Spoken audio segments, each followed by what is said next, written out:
sure. The England side, Chris Lawler coming in at number 2. It was a question of Madeley or Lawler, and it's Lawler who's got the number 2 place. It was also a question of whether Francis Lee would have recovered from an injury, and he's fit as well. The Scottish side, a much more adventurous looking side, a much better balanced looking side than lost at home to Northern Ireland in Hampden Park on Tuesday night. With a lot of experience there, particularly in defence, and a lot of inspiration as well. And the sheer inspiration, I suppose, they're looking for from Jimmy Johnston. Maybe Chivers is too close to him. Curran getting up well. Now Moore. Oh, Cormac. There's Moore delayed. Cormac again wasn't giving him time. As a cross going under Banks' crossbar. Gathered as safely as ever, though, by Gordon Banks from the challenge by Curran. And what a good throw by Banks, straight to Alan Ball. Lee wanting it fast down the right, and Lee's got it there too. Hurst is waiting in the middle, and Brogan covering well for Scotland. So England's corner. It'll be Ball to take it. Chivers has gone into the 6-yard area. Hurst is there too. Peters and Lawler, who scored nearly 50 games in first-team football, was getting there as well. And Peters! Oh, was it there? Yes, it's given! Martin Peters gets that one. And England go ahead after 9.5 minutes. Clark is furious. Peters is delighted. But now Johnston, they look more and more now to this wee man. John Gregg going up on the outside. Jimmy Johnston. And Ball putting it back there. Curran with a chance, and Curran has equalised. The back pass that wasn't a good one, and it came from Alan Ball.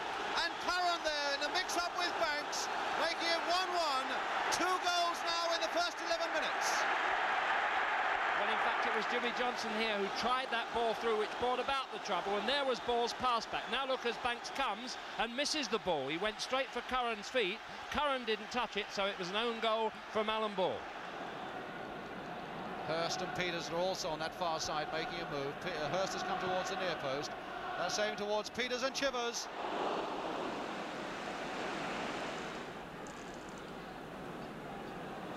Rob. Now Ball looking to get on that one. That fell nicely for Ball. What a nice little pass there for Lee. Can he belt this one? Still Lee going on. They're lining up for it, and Clark tipping that over. That was a fine piece of goalkeeping. Lee, who worked superbly, I think wanted to put the killer punch in, but Hurst got a foot there first, and Clark got the arm that punched it over. So Ball with the corner. Chivers trying to go by the near post, and Scotland were in trouble again there. And I think that might well be another corner. Indeed it is.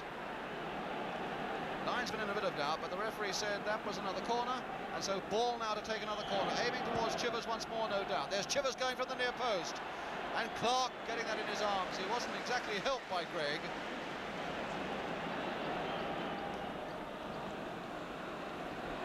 And now it's Bremner for Scotland. Oh, an odd ball there by Bremner, going right across that line of Scottish defenders, but also perilously close to 1 or 2 English attackers. Now Lee laying it off for Hurst, and now for Ball. Hurst again, trying one on the turn, and Clark stretching out and grabbing that one as England begin to move a little more smoothly. Cooper free on his left. There's the ball aimed towards Cooper, but in fact hitting Johnston on the way. And so now it's Davy Robb. All shaken off that ball by Lee, and Brogan now putting it for Chivers to hammer it, and there it is! Martin Chivers! A mistake in that Scottish defence by 2 players, Robb in the first place, and by Brogan in the second, and Chivers making no mistake with the chance that came his way. Well, in fact, it was Francis Lee here who won that. He doesn't fancy that tackle and keeps out. But in the end, he gets the break. And Martin Chivers in that position, look where the shot's from, and look at the accuracy and power. That's why Chivers is in the class that he is.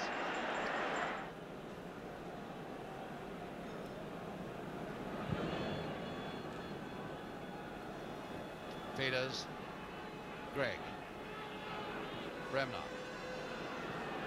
and now Lawler.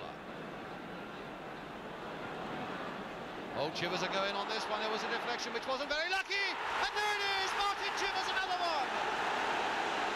With Clark absolutely stranded the goalkeeper, and that's his fury, and that's again the English delight. It shows the pace of Martin Peters. You see how much he has to make up there. Martin Chivers, there he is, look at him racing for it. Goalkeeper slightly out of his goal, and it was just the space he wanted to get it there. He's a sprinter, he's one of the fastest men in the game, and it did stand him in good stead there. Lawler. This one's for Cooper.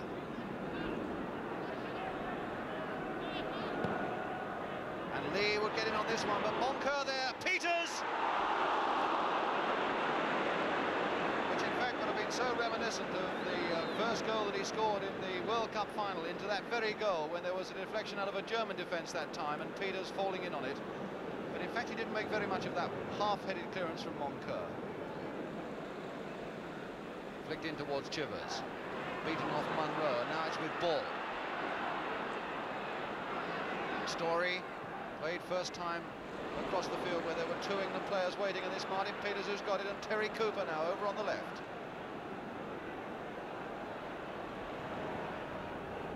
Across towards Hurst, flicked on, Chivers, the hat-trick! No, disallowed! Offside, says the linesman on the far side. Well, we can look at it now and see what we think, whether that was offside. Certainly the near defender was at fault. You can see that Chivers is at least level when that ball was flicked there by Jeff Hurst. It would have been his hat-trick, but I think the linesman was absolutely right to disallow it. Moore. Chivers away for this one, but Moncur's gone with him. Now has Chivers the strength and the skill to fight off Moncur? Well, at least he's got the skill to find Martin Peters. Peters trying to turn it through for Clark. Now can Clark turn that one in? Down he goes. Peters to turn it across again. Ball, he cannot fail, but he has. How did he miss that one? He doesn't know, and Clark had a beautiful chance before it. And Moore. Cooper.